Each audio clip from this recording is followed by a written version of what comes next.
En el día de hoy, ahora vamos a exponer la diabetes mellitus tipo 2, la continuación.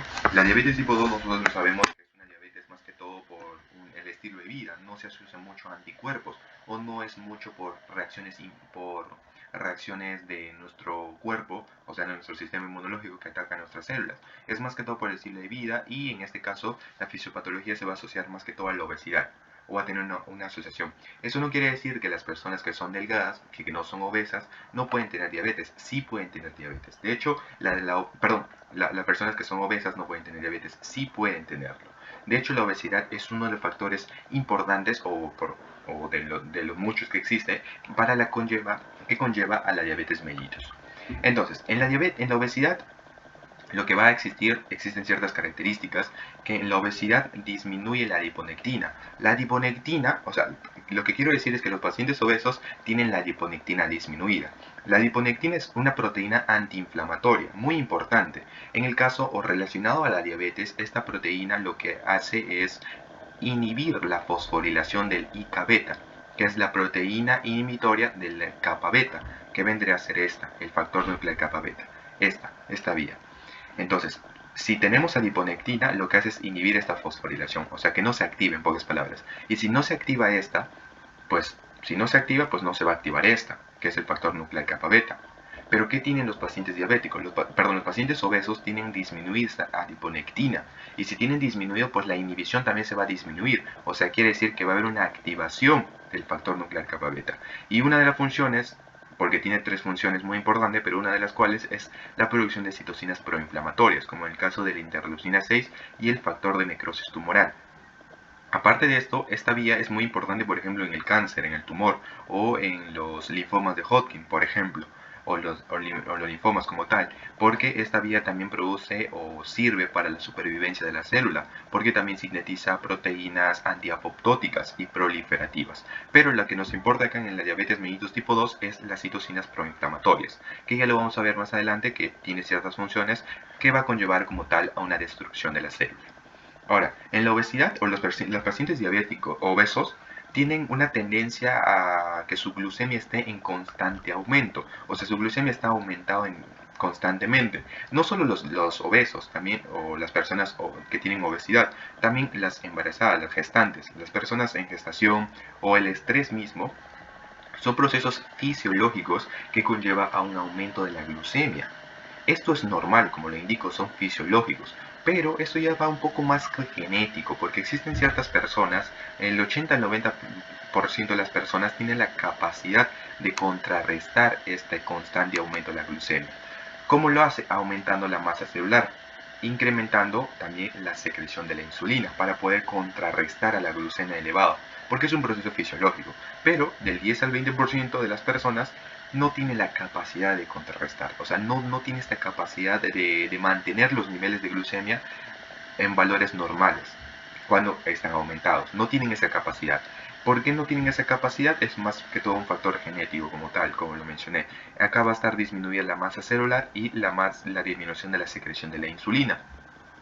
Entonces, con esto quiero mencionar que también las personas que no son obesas, o esto explicaría que las personas obesas pueden tener diabetes, porque no tienen esta capacidad de contrarrestar los niveles elevados de glucemia.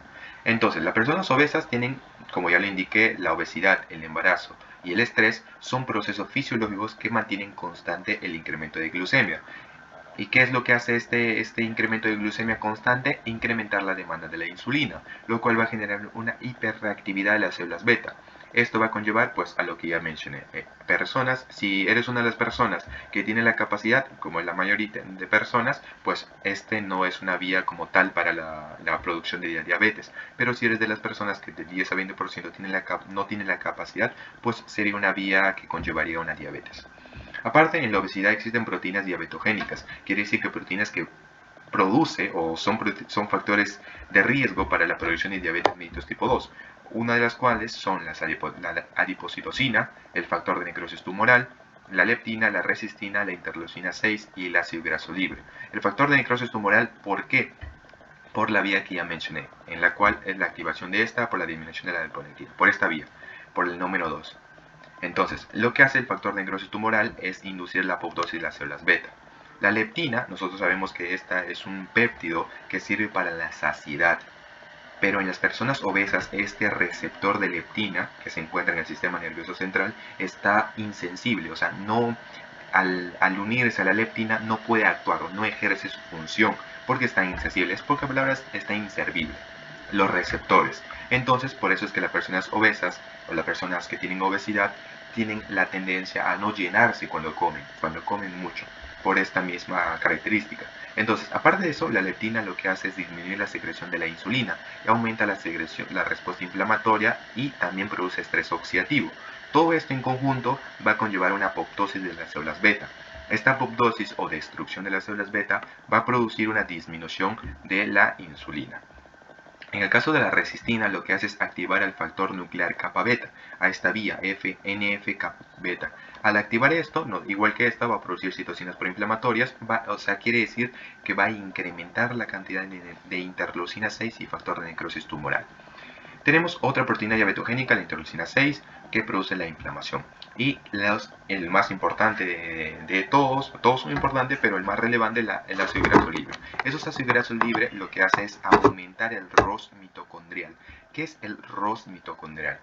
El ROS son las sustancias oxígeno reactivas. Pero para entender esto, primero tenemos que ver este punto. La mitocondria nosotros sabemos que produce ATP por la fosforilación oxidativa.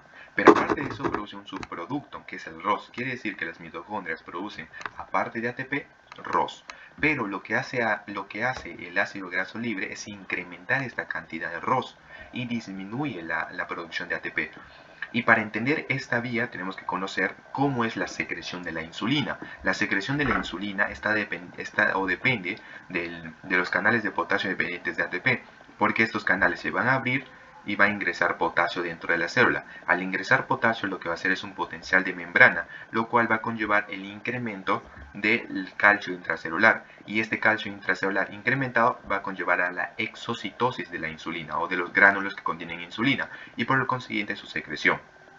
Pero ¿qué es lo que pasa? Al disminuir el ATP no se van a abrir esos canales. ¿Por qué? Porque depende de ATP, o sea, no hay ATP para abrirlos. Entonces no se va a secretar insulina y va a haber una insulinopenia, lo cual va a conllevar una hiperglucemia porque la cantidad de insulina está disminuida y una glucotoxicidad. Aparte de eso, la obesidad lo que hace es generar resistencia a la insulina y la disminución de la misma. Esto va a conllevar a un aumento de la lipólisis.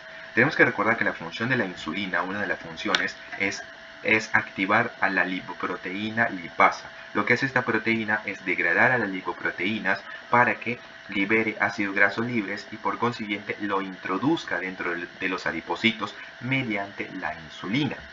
Pero si no existe la insulina, estos ácidos grasos no se van a introducir dentro de los adipocitos. O sea, quiere decir que se van a quedar en la circulación. Pero tú me preguntarás, entonces, ¿cómo es que se destruye la lipoproteína si es que no existe la insulina? Porque la activación de la enzima lipoproteína lipasa no es exclusiva su activación de la insulina. Existen otras proteínas como las catecolaminas que lo pueden activar también. Por eso, pero lo más importante acá es que aumenta la lipólisis. Al aumentar la lipólisis vamos a incrementar los lípidos en el torrente sanguíneo, lo cual va a conllevar una dislipidemia.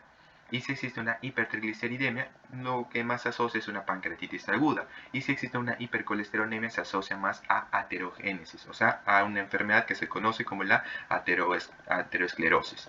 Aparte de eso, también incrementa el ácido graso libre. Al incrementar, pues va a incrementar el ROS mitocondrial y sucesivamente. Aparte de eso, produce lipotoxicidad por los lípidos como tal, lipotoxicidad en las células beta. Esta lipotoxicidad, si le unimos a la glucotoxicidad, va a generar glucolipotoxicidad. Esto va a generar apoptosis en las células beta, va a producir insulinopenia, lo cual va a conllevar a un aumento o va a exacerbar la hiperglucemia, y si no se trata, las complicaciones son la cetoacidosis y la glucosuria, cuerpos cetónicos en orina, aliento a olor a frutas, y la cetoacidosis es cuando existe mayor a 240 miligramos por decilitro, y la glucosuria, como lo ve en la imagen, es mayor a 180 miligramos por decilitro. Una cosa para finalizar es que la hipercolesterolemia o el aumento de los glucocorticoides disminuye la síntesis de colágeno tipo 1 y tipo 2, lo cual hace que la cicatrización en los pacientes diabéticos sea ineficiente en sus heridas. Por eso es que las personas diabéticos tienen sus heridas a ser tardías o su recuperación es tardía. Eso sería la fisiopatología de la diabetes tipo 2. Muchas gracias.